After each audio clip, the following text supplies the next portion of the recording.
On this episode of experiMENTAL, I'm going to teach you how to change your effective seat tube angle. The seat tube angle is fixed with the frame. You can't change it unless you hack this tube out and change the angle that it's at. But we can change the effective seat tube angle, and that is where the bottom bracket would meet the center of the seat rails. If we slide the seat back on the rails, we can slacken the effective seat angle. And if we slide it forward, we can steepen the effective seat angle. That will change your weight distribution on climbs and any time that you're seated. Now, we all ride in different terrain in the world. Some of us have really steep uphills, some of us have flatter sections, some of us have medium sections, and that's why seat rails can slide, so that we can adjust it to fine-tune our needs. Also, when you're climbing, you should be using all of the seat and not just always be sitting on the back. When the front starts wheeling or you're going up a steep hill, we should slide forward and pressure the nose of the saddle. As you learn to shift around and use your whole saddle strategically when you're riding, you're going to start to get a feel for when you want a steeper seat angle and when you want a slacker seat angle. Now, changing your seat angle will also change your effective top tube length. That's the distance to the bars when seated. So if I slide my seat back 2 inches, the bars just got 2 inches further away. So you can either lengthen your effective top tube or shorten it with these seat rails. Now, these give you about 1 inch to 2 inches of range of motion, which is enough for most people.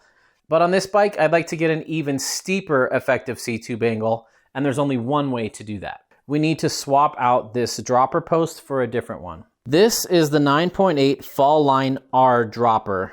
They're one of my partners. They're cool enough to etch hardtail party into my droppers, and they provide my droppers for the channel. They also make the Slacker, which makes bikes with integrated headsets slacker. They also make that awesome stout stem that I'm running. So this is the standard 9.8 Fall Line R. This is the forehead for the 9.8 Fall Line R.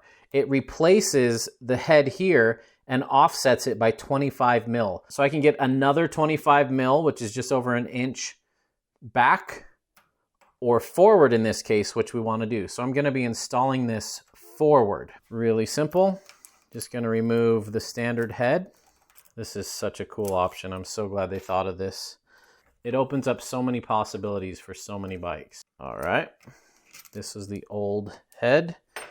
We'll compare them here. You can see how offset that is. What a great idea. This forehead is only compatible with the 9.8 Fall Line R. That's not because 9.8's evil and they don't want anyone else to have this option. They want to force you to buy their dropper.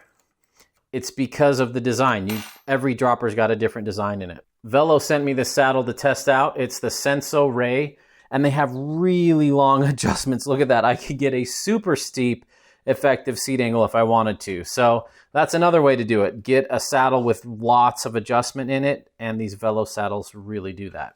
9.8 has some other really cool features as well. For example, adjusting the saddle angle is a different set of bolts than adjusting the fore and aft position.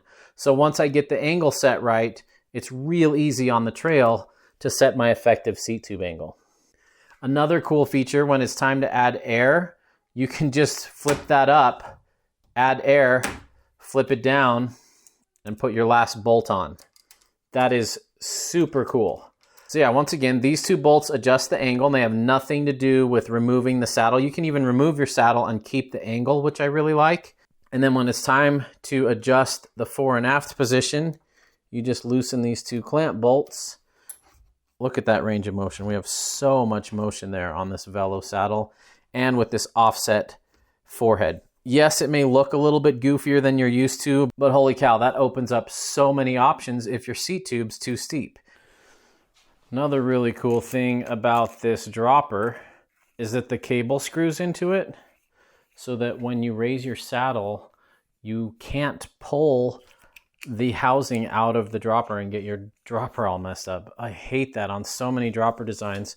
When you lift it up, you lose all of that. So there you have it. Now the saddle is offset another 25 mil. That makes a huge difference. You can see how the effective seat angle is far steeper now, and I still have a lot of range of movement in there.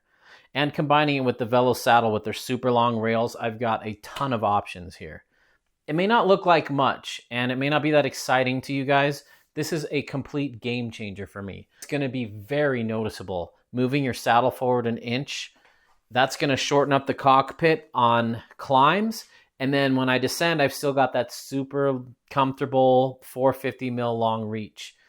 9.8, you knocked it out of the park again. This is a game-changing product, just like the 9.8 Slacker, which is the only way to slacken out a bike with internal headsets. I'm super grateful to them for partnering with me and encouraging me to get experimental on crazy stuff like this. A lot of companies tell me, don't get experimental, just stick to the rules, don't show anything outside of its product use. But you know how we are on this channel. We like to push the limit and try new things, and that's how we discover greatness. And I'm super stoked on this forehead. For 40 bucks, if you already have a Fall-Line R, you can completely change that seat angle. And that puts a bike like the Jaffe back in the running for me, where without this, I probably wouldn't buy it because of that seat angle. Thanks for getting experimental with me today. There's a party in the mountains, and you're invited.